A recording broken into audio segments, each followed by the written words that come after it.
Video game fans have always been pit against each other based on the consoles they used each and every generation, but never before were two consoles so perfectly balanced between their strengths and weaknesses. One console did well in one area while the other faltered, but the other did well in an area the other couldn't even spell right. It's still up for debate nowadays which one is better. It's a very similar situation to what happened with the Sega Genesis and Super Nintendo back in the 90s. The difference was, the Xbox 360 and PlayStation 3 were more so civil tyrants. The Genesis and Super Nintendo were only interested in what each other's blood tasted like. Console wars have definitely settled down between the companies over the years. What once was a war turned into a competitive picnic. But the Xbox 360 and PlayStation 3 were truly out to get each other. They didn't like each other one bit, which meant I know what I'm gonna do tonight. I'm gonna recall the history of these consoles duking it out, and afterwards we'll pit the two against each other in a variety of categories to see which one I end up personally preferring. I plan the best parties. The video game landscape and who was on top was and still is consistently changing. Atari was king until they were stupid. Nintendo overtook gaming for a while until Sega came along with the Genesis and actually outsold Nintendo's offerings for a bit there until they tried to succeed so hard they failed. Nintendo took over again, but then Sony came into the picture with the PlayStation, and that blew up. If anything, this shows that when a new generation of systems comes along, it's somebody here who'll take the crown. It's never always Nintendo or always Sony, but it's never Sega. So, if you have the resources to create a video game console, go for it. Go for it. You have nothing to lose except everything. You have the potential to be the best-selling game console of all time. I'm telling my kids that. So when Sony was working on their next console, the PlayStation 2, Microsoft entered the ring by announcing the Xbox. That should give Sony a run for their money. I'm sure Sony keeps this photo on their nightstand. What happened here? I mean, it makes sense for Sony to win, but by this much? Well, lots of things added to this happening. While I made the point that just because a company did well one generation doesn't mean that success will transfer over to the next, that most certainly happened here. The PlayStation was a huge hit, over 100 million consoles sold, with the next one on the horizon being definitively called the PlayStation 2. What did you think would happen? It's like everybody loves bread. Bread 2 comes out, it's gonna sell well. The PS2 launched in the year 2000. Microsoft released the Xbox 1 year later, so not only did Sony get a year's head start on Microsoft, which meant by the time the Xbox released, the PS2 already had a year's worth of games in its library, but they also had brand recognition on their side. People knew what a PlayStation was. The Xbox scared people. Plus, DVDs were getting big at the time. The PlayStation 2 was a DVD player straight out the box. It had amazing exclusive games, plus pretty much all the third-party games you could possibly ask for. Even though the Xbox had a lot of these things going for it, they were only in spirit. It could play DVDs, as long as you bought the DVD remote accessory. Without this, you couldn't play DVDs. That was stupid. It had exclusive games, it had third-party stuff, but most exclusives, well, not bad. It didn't really shake the world, and a lot of the biggest third-party games, while running and looking far better on the Xbox, came out a while after the PS2 versions did. This little guy put up a fair fight, but it obviously wasn't going to beat out the PlayStation 2. By the time it came out, Sony basically already won that generation. But of course, Microsoft wasn't discouraged by getting second place. People love this thing. Look at it, it's so buff. For a first timer, the Xbox did quite well. It beat out Nintendo's GameCube in terms of sales, and it did have at least one exclusive series that mattered: Halo. Most third-party games you'd want to play that generation did eventually come to the system. For a newcomer console, the Xbox did about as well as it could have possibly done. And Microsoft had the deep pockets to support it. I mean, this system rarely turned a profit, ever. They may have sold a decent amount of them, but they were losing money on this thing. For most companies, if their first console didn't turn a profit, they normally say, let's get out of here. But Microsoft can afford to do anything they want. They have an endless supply of money. They can launch a game console, go to space, go bankrupt, whatever they want. They have so much money, and the Xbox supplanted itself as a worthwhile brand, so Microsoft did the unthinkable.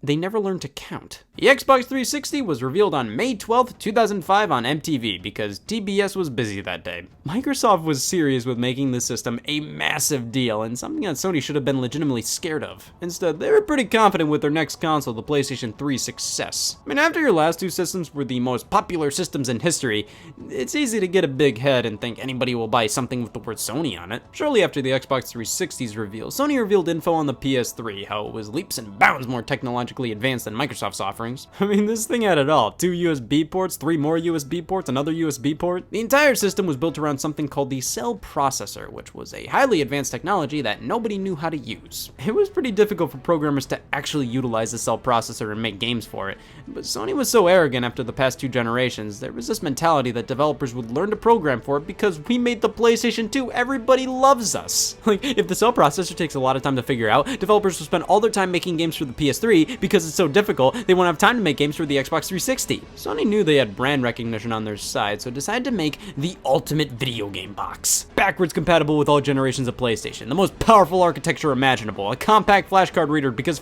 you need that. They weren't constructing the world's most video game console, they were making a government supercomputer. It could do anything and everything you'd want a thing to do. It could play the up-and-coming high-def Blu-ray discs. Sony was banking on that being a huge selling point, much like how the PS2 playing DVDs was. It had the best-looking games and the most USB ports. Sony knew people would flock to the PlayStation again instead of the Xbox, and they decided to make the greatest device they could because they knew people would buy it regardless of the cost. The Xbox 360 launched later in 2005, with the PlayStation 3 being slated for spring 2006 until being delayed to holiday 2006. Much like how the PS2 released a year ahead of the competition, I feel that the Xbox 360 doing the same did numbers to its success. Microsoft had a year head start on Sony, which meant by the time the PS3 would launch, they'd have a beefy library of games at their disposal, a potentially better price point of the console, a larger install base of players, which was a big deal in the era of online gaming. Plus, they were the first console to show off what at the time was next-gen graphics, so by the time the PS3 would come out,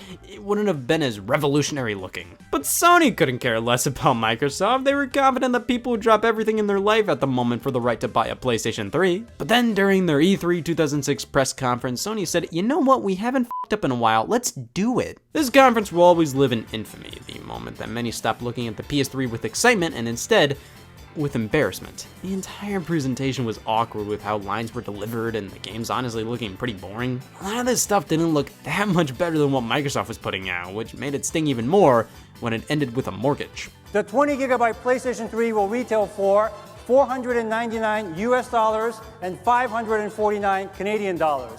And the 60GB PlayStation 3 for $599 US, $659 Canadian. Back then, I didn't even know that much money existed. To be fair, Sony was taking a loss on PlayStation 3s at that price point. These things were costing far more to produce than what they were selling them for. However, that didn't matter. It was still clear nobody wanted to spend $600 for the right to play this. This was when a lot of people sprung on the Xbox 360. The price point was fairly solid, and you got pretty much all the games that were coming to PS3, so you can't blame anybody for going this route. Holiday rolled around and the PS3 launched right before the Nintendo Wii, and people were going nuts. People were camping out waiting to scoop up these consoles and immediately sell them on eBay for a profit. I do this with Robitussin during flu season, I get it, but people were taking this incredibly seriously. The PS3 was expected to be a smash hit.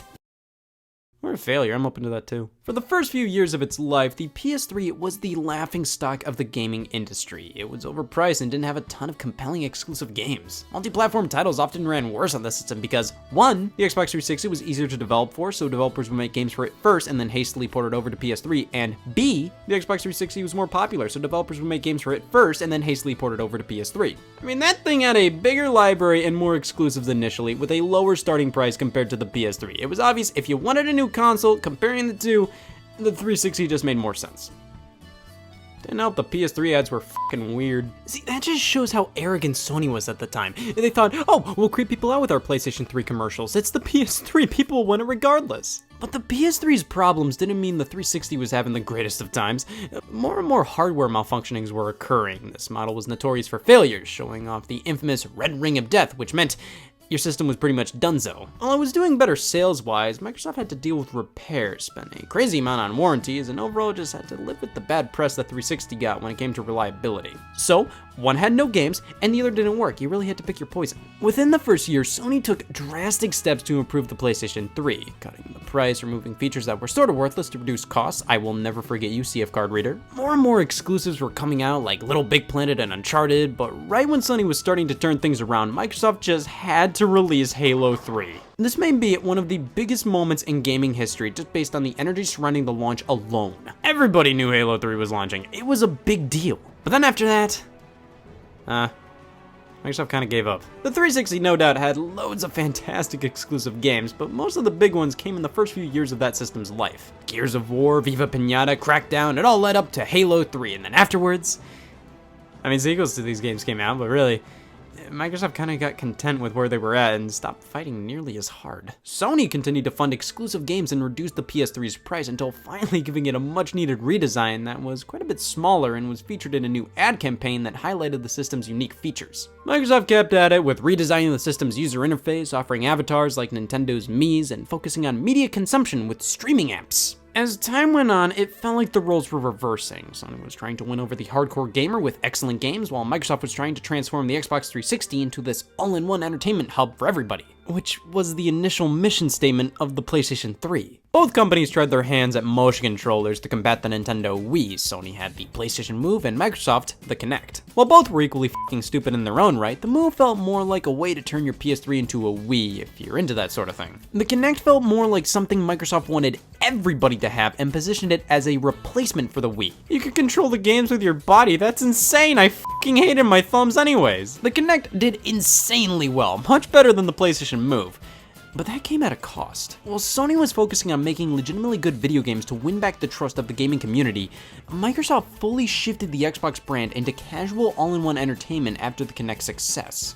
At least they released a redesigned system that actually worked this time. The last couple years of these systems' active lives before their successors released were fairly different. Sony just kept pumping out exclusive after exclusive, getting games to come to PS3 with exclusive content, while Microsoft kept focusing on Halo, Gears of War, Forza, Kinect games, with Call of Duty thrown in there, with all the DLC coming to Xbox first. The 360 was still ahead, but was losing the support of the hardcore community, while Sony was doing wonders to regaining trust and rebuilding the PS3's image. While Sony still had tons of trouble occur during this time, most notably the PlayStation Network hack and outage of 2011, they stood strong and focused on making the PlayStation 3 the gamer's console. Both systems received one more redesign later in their lives. These ones focused on giving us consoles so cheap I can try to break it over my knee.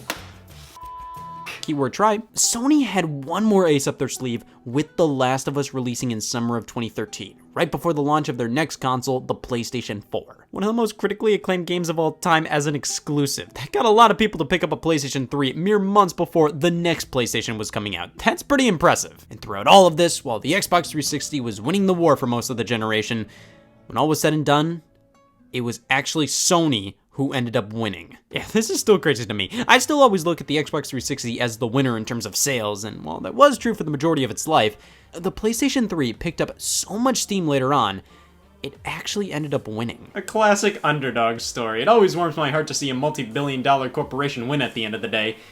But who really won? Sony.